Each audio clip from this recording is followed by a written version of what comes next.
Hello, good day, everyone. Wishing you a happy, healthy new year. May the new year bless you with health, wealth, and happiness. In the new year, may your right hand always be stretched out in friendship. And may your eyes be bright and your capacity for love at its height.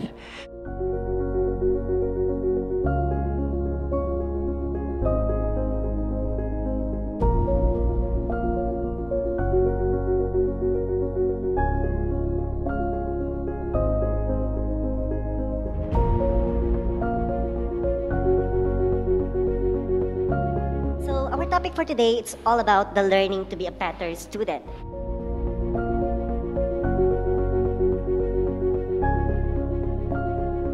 So let me ask you, what is the difference between a better student and being just a student only? Have you ever asked yourself that, am I a better student or am I just a student? Well, reasonable to suppose that being a student means being taught. Okay? But the passivity, student is not someone who received teaching and merely vomits it back. Rather, a student is someone who is responsible for her own learning and study. Okay, so we are now stepping in the threshold of 21st century where the teaching process is student-centered, not into traditional way. Which is, ang traditional way is teacher-centered, okay? So the teachers facilitate the learning of the students and also teach them on how to learn, okay? So moreover, a better or a good student knows how to stay focused in the face of distractions.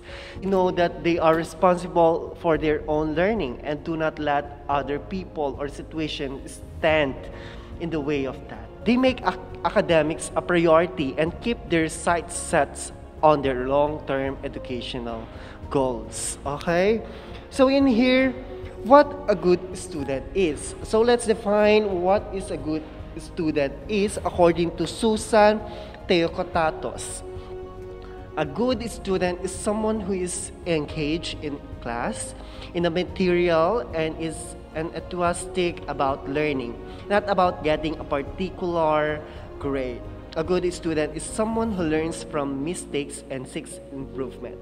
So, have you ever asked yourself that after a discussion, you have a realization or you have a visualization in yourself, okay? Ang gusto niyang sabihin dito, a good student is he or she going to inculcate every discussion. He want to extract those values, those lessons that he want to learn and apply to her real life situation, apply to her life, okay? Ina-apply niya lahat ng natutunan niya, ini-internalize niya lahat ng mga lessons that he or she learned in herself. And also, sinabi niya dito, a student is someone who learns from mistakes and seeks improvements, okay? Which kapag nagkaroon ka ng mistakes, you learn from it, okay? Don't say that yourself is a failure. Because every failure, beyond the failures, there is a lesson. And that lessons make you improve, make you grow on yourself. So that is a good student. Hindi yung mga kagaya na lang na, pumasok ka ng school, pumasok ka ng classroom, o nga, umupo ka, nakinig ka, pero ang diwa mo, nasa labas. Okay? Did you get what I mean? Maraming mga estudyante yung ganyan eh. Nakikita, lalo na kapag alauna ang klase, pumapasok sila. They attend class, but they are mentally absent. Okay? They are mentally absent. Okay? So, if you are going to be a good student, try to attend in class and also to visualize those lessons. Try to realize kung saan mo ito maa-apply, kung anong mga situation ang mga na nangyayari dito sa Lipun. So next is ways to be a better student. First is setting goals. So when we say goals is your goal in life, okay? Kasi minsan tayo is, mga ugali ng mga Pilipino, they are not striving to make their own goals. Basta go lang ng go. Go lang sila ng go na walang patutunguhan, na walang right path towards their success, towards their gusto nila sa kanilang buhay. Okay? So if you set your goals in life, may path ka, may dinadaanan ka. Okay? Despite the hardships, despite the problems, despite the challenges that you face during that way towards your goal, is wala. Effortless lang yan para sa'yo kasi you have the goal na makuha or makarating doon sa pangarap mo. Okay? So that is the importance of setting goals. It gives you a long-term vision and at the same time, a short-term motivation. If you set your goals in education, it focuses your acquisition of knowledge and helps you to organize your time and your resources so that you can make the most of your life. Okay? Have you ever asked yourself to what is goal in your education? Okay? Nung nag-enroll kayo dito sa MCNP ISAP, may goal na ba kayo? Nag-set na ba kayo ng goals before you enter the MCNP and ISAP? Or just enroll? Nag-enroll lang kayo kasi for compliance kasi kailangan ko magka-college and yun lang, makagraduate, yun lang ang goal mo. Okay? So, or what goals you've written? Ano yung mga goals na naisulat mo? Okay? It is to be a cum laude, magna cum laude, summa cum laude, or maxima laude, or just having a fair grade. Okay? It is important, okay, to have a goal in life, to have a proper track to what you want to be. At para di ka mawala sa tinatahak mo. Yun yung importansya ng setting your goals. Because setting your goals is not about the education. If your goals is you want to travel in Palawan, Boracay, or in Switzerland, or in South Korea to see Park Seo-joon, Yoon Bin, or Chris Evans in America, is it good to have a goal, right? But if you fail to do it so, don't be frustrated in achieving those goals. It takes time to achieve, okay? Kasi minsan, ang problema nito, nag-set ka ng goals, pero in that expected na mangyayari sa'yo, there is a lot of circumstances, there is a lot of problems, there is a lot of obstacles you've encountered during that way, dun sa dinadaanan mo, dun sa tinatahak mo, may mga problema kang madadaanan. Pero, tandaan nyo to, those problems, those challenges, those obstacles makes you stronger. Okay? To face and genuinely celebrate your success or victory in life. Okay? Pag nakamit mo yung goals mo, iba yung pakiramdam eh. It gives you very satisfying life. Kagaya ko, I just want to example myself. I'm not just to brag, but I'm here to motivate and inspire you.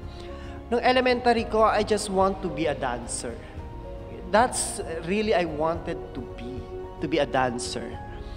So and then, paglaan ng araw, madami ko nababalitaan, lahat ng mga dancers ay nasa Japan. So I want to go in Japan, sabi ko. Sabi ng mama ko, ano ba pangarap mo? I want to be a dancer in Japan. Kaya kapag nakikita ako ng mga tita ko, dancer to sa Japan. But when I was in high school, I became the dancer of the year. But I never come to Japan because I have no money to travel in Japan. But then again, after the graduation, I want to teach students. Sabi ko, parang ang gaan-gaan ng loob ko sa mga bata. Sabi ko, ang gaan-gaan ng mga loob ko and I want to travel around the world. Yan ang mga goals ko. Nung pagpatak ng college, sabi ko, gusto ko magturo. At the same time, gusto ko mag-travel kasi gusto ko mag-Japan. Ang dami kong gustong puntahan, ang dami kong gustong matravel, kagaya ng Boracay, Palawan, at saka mga ibang lugar, Taj Mahal, mga ganyan, sa mga ibang bansa. And then, gusto ko magluto-luto. Sabi ko, I want to taste different foods in different country. Sabi ko, ayan, ang gulo-gulo na nang nasa isip ko kasi ang dami-dami kong gustong gawin. But it takes time for me to meditate. Kinausap ko yung sarili ko, ano ba talaga ang gusto mo? Ano bang gusto mo talaga, Peds? Ha? Ano ba yung gusto mong matahak? Ano yung gusto mong ma-enjoy in your life? Tinanong ko yung sarili ko. And then, I definitely look forward because I want to teach a student. At dumiretso ako, nag-enroll sa CSU. Nag-enroll ako sa CSU Andrews. And then, I want to take education, major in social science. Kasi alam ko, sa social science, mag-a-under dun ang geography. At dun yung geography, it focuses on the different landscape, physical landscape, mga ganyan, lahat ng mga, and also the history, and also with the different tourist spots around the world. Ayan, natumbok ko yung isang gusto ko na mag-travel. Yun nga lang, is through learning siya. So, tinahak ko ang education. So, I took the education in Cagayan State University and I graduated last year, 2019. At yung next na goal ko, kasi nakapag-graduate na ako, yun yung goal ko, is to be a professional licensed teacher. Okay? And then, yun yung goal ko. Hindi ako naggumala, diretso lang ang tingin ko doon sa pangarap ko na to be a licensed professional teacher. Is kahit anong mangyari, kahit anong problema ang dinadanas ko noon, wala akong pambaon noon pumunta ng review center. Nagbabaon ako, nagpapaklunch ako. Okay? Wala akong pakialam kung anong sinasabi ng iba, wala akong pakialam kung masasarap ang kinakain nila. Basta ako, yung goal ko is andun. Gusto ko makamit yung goal ko dun. Okay? Naglalakad ako from our review center to Plaza. At nagpapamasahe ako hanggang sa Katagaman na. At nilalakad ko, pagpasok naman nilalakad ko Katagaman hanggang highway. Kasi mahirap ang sasakyan sa amin. Wala akong pakialam kung anong sinasabi ng mga tao sa akin. Basta nakafocus ako. I have the power of focus to meet my goals in life. Okay? So that's I want to inculcate for you. Just to realize how lucky you are na nakapag-college kayo. And today, na nakapag-enroll na kayo, try to set your goal in life. Mag-set kayo ng goal sa sarili ninyo para may makamit kayo. Pero may tendency kasi na kapag once na hindi mo makamit yung goals mo, ma-failed ka na. Pero ang pag-meet ng goal ay hindi, walang deadline yan, walang due date yan. It takes time. It depends on you. Okay? Kung yung mga problema mo ay hindi mo nakakaya kasi you give up. Okay? Magkakaroon ng due date dun. Matitigil ka na dun, ayaw mo nang i-meet yung goal mo, ano mangyayari sa buhay mo? Nga. Pero if you continue your life despite of those problems, despite of those challenges, you will meet your dream. You will meet your goal in life. And you can genuinely celebrate the happiness. You can genuinely celebrate the victory of your life. At masaya sa paningin na nakamit mo na ang goals mo. At hindi lang yun. Hindi lang ikaw ang magiging masaya, kundi ang mga taong nakapaligid sa'yo, lalong-lalo na ang mga magulang mo. So, I encourage everyone to set your goals and never be frustrated kung hindi mo man nakamit yun. Kasi it takes time. It takes efforts. It takes sacrifices to meet your goals. Okay? So, next is adapt and stick to study schedule. Scheduling is vital to maintaining a healthy learning balance and keeping up with rigorous courses. Okay, so you cannot achieve your goals if you have a poor in scheduling because this is vital to maintaining a healthy learning balance and keeping up with rigorous courses. Ugali ng mga Pilipino ang salitang bukas na, matagal pa naman ang deadline. Saka na yan gawin, bahala na bukas. Bahala si Batman. these attitudes of something, of some of Filipino people are poor to have a scheduled lifestyle. They didn't know that scheduling is the art of planning and your activities so that you can achieve your goals and priorities in the time you have available. Okay, so when it is done effectively, helps you to understand what you can realistically achieve with your time and make sure you won't have enough time for essential tasks. Okay, pag sinabing goals, it's not just about your life, hindi lang about sa sarili mo, hindi lang about sa future mo. Okay? Gaya sa loob ng classroom, your exam, magte-take kayo ng exam. So your goal mo is to pass. Mo is baka ma-perfect ang exam. Ang goal mo is to get 80, okay? To get 90 in the exam. But if you ever ask yourself, anong mga schedules, okay? Anong mga dapat kong gagawin? Ano yung in that duration of days, ano yung gagawin ko? Nakatunganga, manonood ng movies?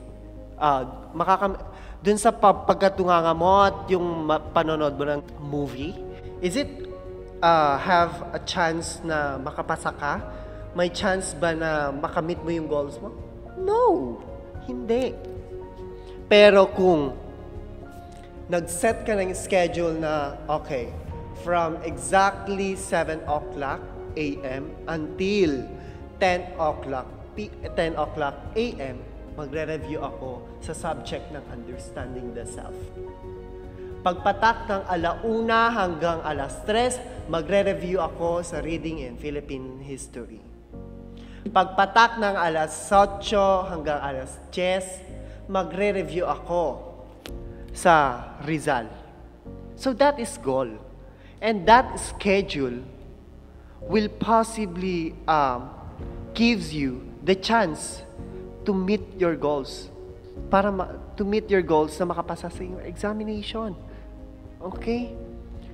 So, yun ang importante sa scheduling. And also, para hindi ka magka-cramps. Okay? Meron yung kasi yung, examination na namin, gusto ko makapasa, gusto ko makapag-100, hindi ko alam kung anong uunahin ko. Anong uunahin ko, yung Understanding the Self. Mas mahirap yung Rizal. So, anong uunahin ko? Wala kang power of focus. Kasi wala kang proper scheduling. Anong uunahin mo? Kahit unahin mo ang Rizal, ang isip mo ay yung UTS. Kasi paano ko magre-review? So, if you set time, okay, ito muna unahin ko kasi ito ang mahirap. From 7 to 10, ang UTS, ang Understanding the Self, ay magre-review na ako. Pagpatak ng 10:00, mag-stop na ako magre-review. Ganun yon. Okay? So that is scheduling. Okay? So that is the importance of scheduling. I will encourage you to set your schedule to study, lalong-lalo na ngayong online ang education. Okay? So, online ang education. So, you have the freedom to schedule your time to study. So, another ways is stay well-rested. Okay? So, if you are awake and alert, you are certainly more likely to absorb information given in class during study sessions and in class activities and participation. Okay? So, what happens when you are well-rested? Anong mangyayari kapag nakapagpahinga ka? Okay, galing mo sa school, pagod na pagod ka, pagod na pagod ang utak mo sa kakakinig sa teacher. Pagka-uwi mo, nag-review ka. Okay? So, let's try to take a rest. Okay? Take a deep breath. Mag-rest ka naman. I-rest mo naman yung utak mo. Ang utak natin ay hindi machine. Okay? Pero hindi ko sinabi mag-rest ay whole day ka na magre-rest. No. Set schedule. Okay? From 7 to 10, magre-review ako ng Understanding the Self. Tapos ang sinabi ko kanina, magsisimula ng 1:00 hanggang 3:00, magre-review ako ng Rizal.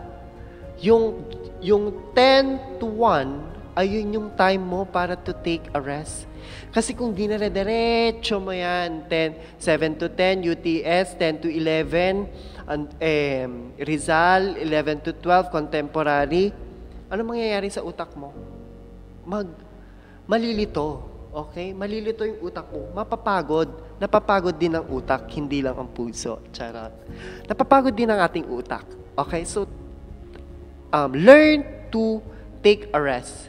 Kaya minsan may mga bata na nagkakaroon ng mind drain dahil sa ang daming iniisip at may mga bata rin na nasusuka, na-vomit. Is it because na-overuse ang utak? I mean, na-overuse is hindi mo siya pinag-rest. Okay, try to rest your brain. Try to schedule a self-time. Huwag yung palaging bebe time. Try to reflect naman sa sarili mo. Okay, pagod na yung sarili ko. Ayoko namang mapagod yung sarili ko. Ayoko namang magmukhang tanga sa mata ng mga iba. Kaya magre-rest ka. Okay? Pero pag rest lang.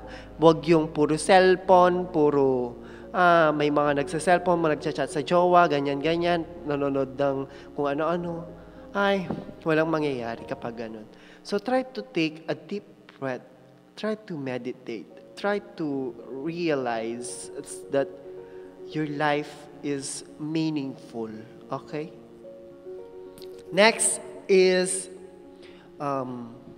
take advantage of educators' resources. Study review sessions are amongst the resources offered within a specific classes and tutoring sessions.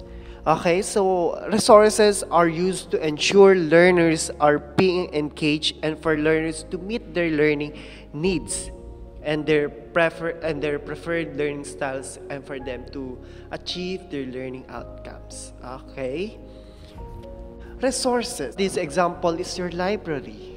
Yung mga libro ay mga resources. Binayaran niya ng school at binayaran niyo rin yan. Okay?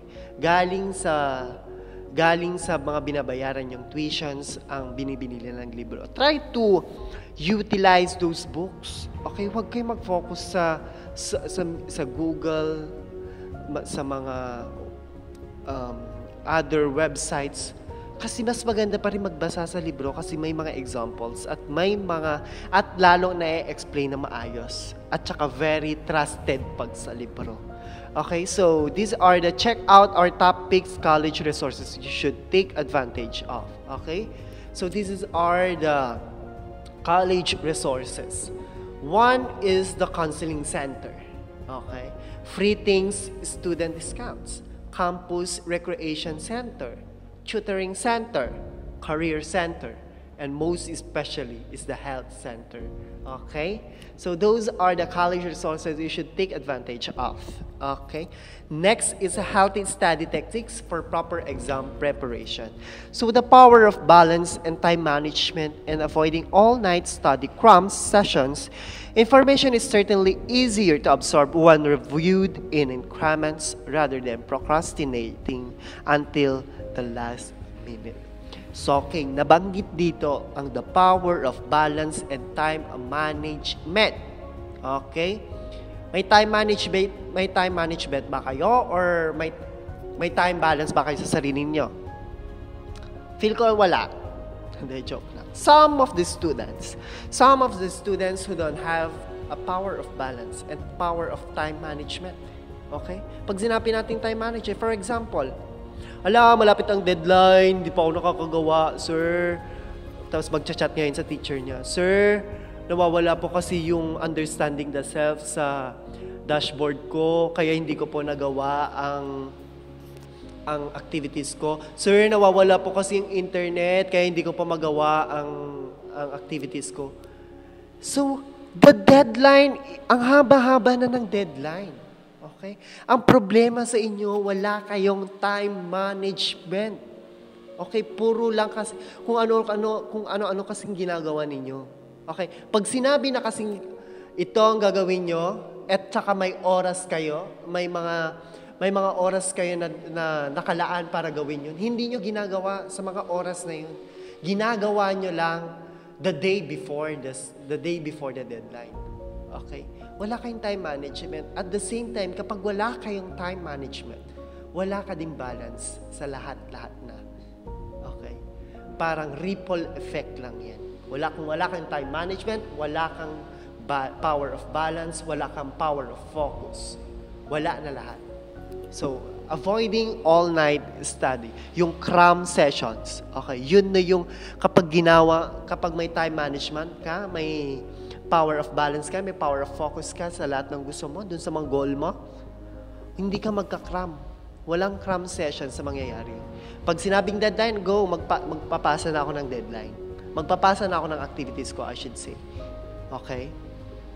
So, it is important to have a healthy study techniques for proper exam preparation. Okay? So, the power of information is certainly easier to absorb when reviewed in increments. Okay? Sabi niya dun. And sa mga healthy study techniques, though we are living in a diverse world, and we have a different learning style where we cannot learn in the same pace. Okay, may mga nocturnal dyan or gabi nagre-review. Meron naman yung nakikinig ng music habang nagre-review. May mga nagre-review ng madaling araw. Meron naman yung the day of the exam lang sila magre-review. Meron yung scanning and skimming ang ginagawa to absorb the information. Ikaw, let me ask you, what is your strategy or techniques para makapasa sa subject? Okay, so I hope you have effective na techniques. Okay, kung hindi yan effective, palitan mo na ang strategy mo. Okay, kung nagre-review ka pag gabi, the day of the exam, hindi ka nakapasa, nakakuha ka ng 20 out of 100. Your strategy is ineffective. Pag nag-review ka ng madaling araw, na-perfect mo ang exam, your strategy is effective in yourself. Okay? So, kung alam mo nang ineffective ang strategy mo, palitan mo na. Huwag mo nang patagalin pa. Huwag mo nang patagalin pa na lahat ng subjects mo ay mababagsak ka. Okay? So, you try to have healthy study techniques and strategies. Okay? So next is develop note-taking skills. So develop note-taking skills. So listening and taking notes actively during class not only ensures recording of accurate information, it also reinforces the information through recording the information as you take it in. Have you ever gone back to your notes when it comes time to study for the exam and find that they are illegible or difficult to understand? It is helpful to go over your note after class and either rewrite them or outline the key information while it is still fresh in your mind. You will find it's much easier to utilize your notes and retain fresh in your mind. You will find it's much easier to utilize your notes and retain clearer information come exam time. It clearly also provides you with any information that was only mentioned in class when it comes time to review and study the exam material. Okay, so it's really important to have a developed note-taking skills. Kasi alam mo nung college namin, mas madaling mag-review pag nag-note ka.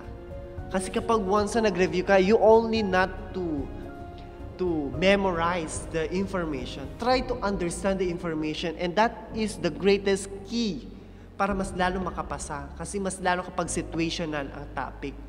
Okay, just like for example, kapag growth mindset and the fixed mindset. Okay, so pag minemorize mo lang ang meaning ng growth mindset without the comprehension, without the understanding about the concept of growth mindset, walang mangyayari sa'yo. Okay? Walang mangyayari sa'yo. Lalo na kapag hindi concept or yung information ang nilagay ni teacher. Okay? Try to understand each situation, each lessons, para mas lalong mas maiintindihan. At saka tips para dito is try to reflect. Okay?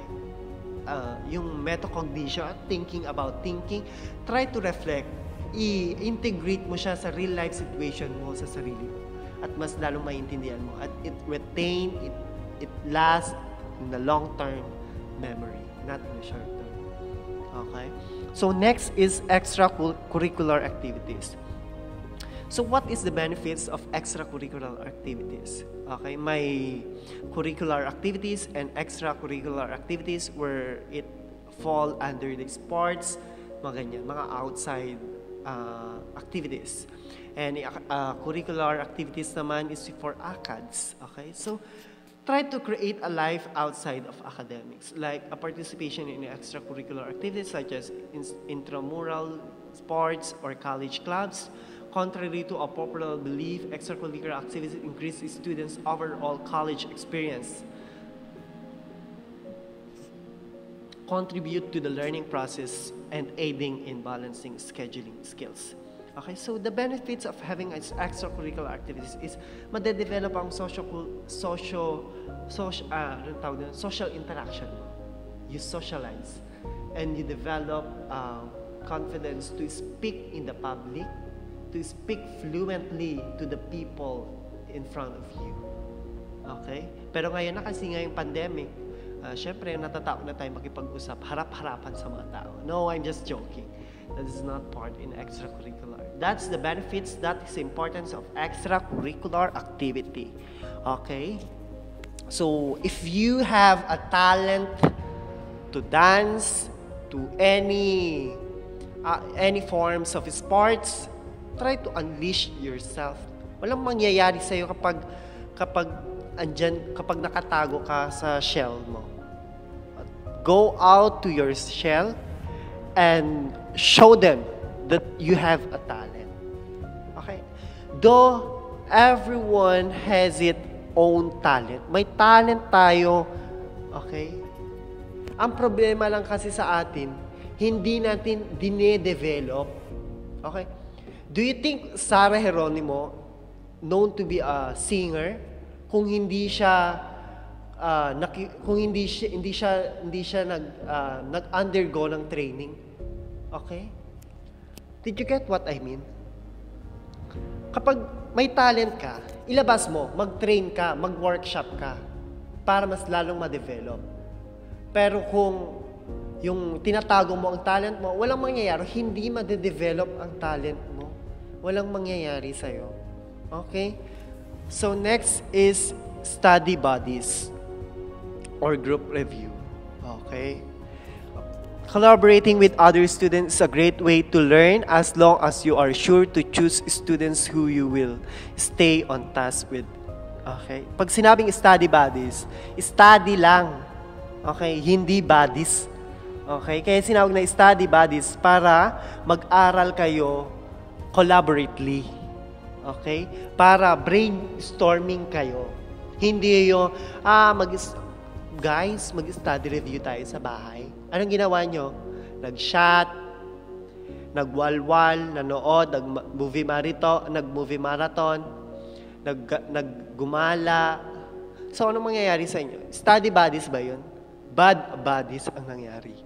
Okay? Bad buddies kayo. Pag sinabing study buddies, hindi walwalan. Okay? So, try finding various students in your class. Okay? Yung tingnan nyo yung pakikisamahan nyo. Okay? Kung ang pakikisamahan nyo is walang goals in life, walang mangyayari dyan. Okay? So, another is take advantage of school resources. Ay, tapos na to. Next is attendance. This should be a common sense. If students go to class, they will likely become more successful in the course. Obviously, the course material is presented during class periods and students that are paying attention tend to learn while in class and more likely to perform well on exam. Okay? Pag sinabing attendance, pagpasok mo sa school. Okay? Pero hindi siya magagaranti na kapag once na pumasok ka, may matutunan ka kasi may mga mentally absent, physically present but mentally absent. Ganun. So kapag once na pumasok kayo, focus, the power of focus. Matuto ka, pakinggan mo lahat, pakinggan at namnamin mo ang bawat na salita na nilalabas or binibigay na impormasyon ng teacher. Okay? So participation, going to class is one thing, but paying attention and participating in class is another. If you listen to lessons, questions are likely to arise. If they come up in class, ask. If you are too shy in large class, wait and ask the professor after class or during office hours. It is important to know, however, that if you got a question, it is likely that other students have the same question as well. Okay? So pag ganito kasi sa classroom, nangyayari talaga ang ripple effect. Kapag once na may hindi nag-recite, lahat na sila hindi na magre-recite. Okay? Pag once na may lahat hindi nagtanong, lahat hindi na magtatanong. Kasi ang notion ng mga ibang estudyante is pabibo. No. That is not a pabibo. That is learning. Okay? Kung meron kang hindi naintindihan, it is your right to raise your hand and ask the teacher. Okay? Ask the professor after class or during office hours kung nahihiya ka. Okay? So, I encourage everyone to be confidently to ask what in your minds. Okay? Kasi kapag once na hindi mo tinanong, baka sasabihin mo na naman, si ma'am, hindi ko naman naiintindihan ang mga tanong niya.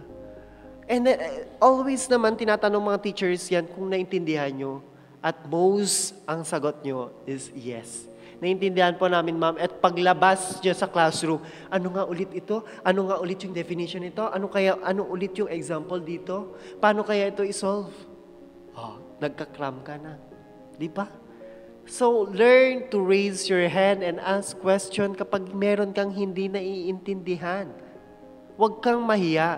Huwag kang mahiyang magtanong. Okay? Is that clear? So next is what happens to your brain during learning. Ano kayang nangyayari sa utak natin kapag ganun?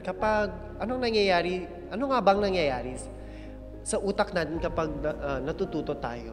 Okay? So isang malaking palaisipan na siya lamang ang makakasagot. Okay?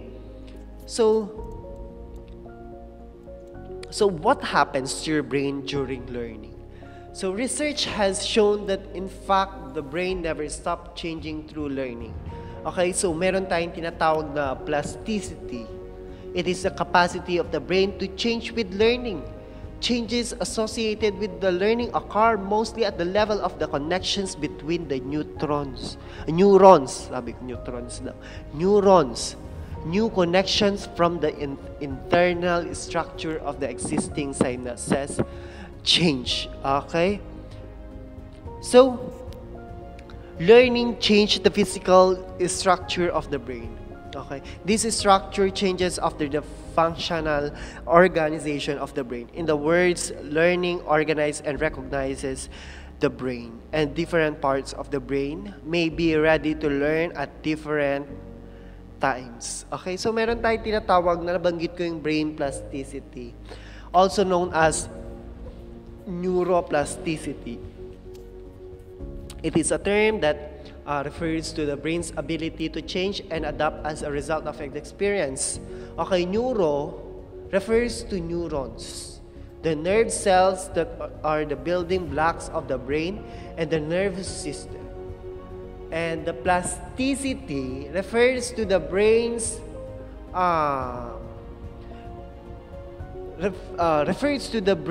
malleability. Okay? Neuroplasticity allows the neurons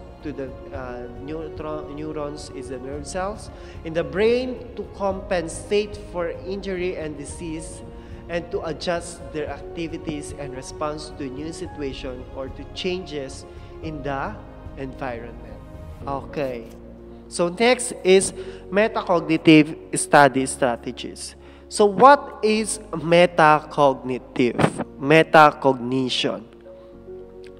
Metacognition is thinking how you think and learn.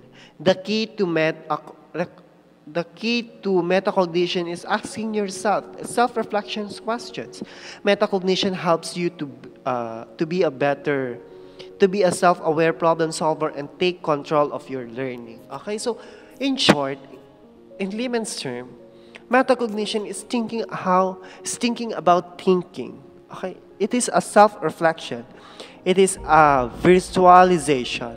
It is integrating the lessons in your life.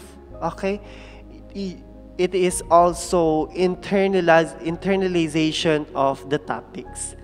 Okay, it is simply thinking about one's thinking. More precisely, it refers to the processes used to plan, to monitor, and assess one's understanding and performance. The key to metacognition is asking yourself, which is self-reflective question. Okay? So visualization is also a way to better understand the lesson, and it can last in long-term memory. Okay? Kung in-integrate mo siya sa real-life situation mo, kung in-integrate mo siya sa life mo at nag-reflect ka, may na-realize ka, may natutunan ka, may moral lesson ka, may values kang natutunan, that is metacognition. Okay? Kung tinanong mo ang sarili mo about certain topics, that is metacognition. Okay? So strategies using metacognition when you study. Use your syllabus as a roadmap, summon your prior knowledge, and think aloud. So here are the ideas for how to engage in the metacognition when you are studying. Okay, think about which of these resonate with you and plan to incorporate them into your study routine on a regular basis. Yung tinuro kong metacognition, try to apply in this. Okay, use your syllabus as a roadmap. Ask yourself, nakakatulong ba to sa sarili ko? That is a metacognition. And then answer that. Yes. So this strategy probably included a course schedule, reading list, or learning objectives, or something similar to give you a sense of how the course is structured. Okay, your syllabus. Use this as your roadmap for the course. Okay? For example, for a reading-based course, think about why your professor might have assigned the readings in this particular order. Okay? So how they connect? What are the key themes that you notice? What prior knowledge do you have that could inform your reading of this new material? You can do this at multiple points throughout the semester as you gain additional knowledge that you can piece together. So that are some of the questions that you should ask to yourself when using the strategy or in extracting the lessons or topics. So next is summon your prior knowledge. Before you read your textbook or attend to a lecture, look at the topic that is covered and ask yourself what you know about it already. Okay, what questions do you have? Okay, what do you hope to learn? Answering these questions will give context to what you are learning and help you start building a framework or new knowledge. It may also help you engage more deeply with the material. Okay, so pag sinabi nating prior knowledge, try to test your prior knowledge kung ano yung dati mong natutunan, your stock knowledge about the lessons. Okay, so think aloud. Talk through your material. You can talk to your classmates, your friends, or tutor, or even a pet. Okay, it's just a brainstorming. Just verbalizing your thoughts can help you make more sense of the material and internalize it more deeply. Talking aloud is a great way to test yourself on how well you really know the material. In courses that require problem solving, explaining the steps aloud will ensure you really understand them and expose any gaps in knowledge that you might have. Okay, so ask yourself questions about what you are doing and why. Okay, so it's really important na mas lalong naiintindihan mo at mas lalong nagre-retain sa utak mo kapag may kausap ka. Okay, a friend, ito yung natutunan ko about sa growth mindset, na kapag ang growth mindset is very open ang kanilang mindset. They accept challenges, they accept problems, they accept mistakes dahil nag-i-improve sila dun, nade-develop sila dun. Okay? At yun, at dahil sa explanation mo, mas lalo naiintindihan mo, it broadens your thinking. Okay? So, think aloud. Find a friend. So, strategies using metacognition when you study is use writing, organize your thoughts, take notes from memory, take a time out, and test yourself. So, let's ask yourself. So, asking reflective question is key to metacognition. Okay? Pag sinabi ko metacognition is thinking about thinking. It is a reflective question. Take the time to be introspective and honest with yourself about your comprehension. Huwag niyang dayain. Here are some suggestions for metacognitive questions you can ask to yourself.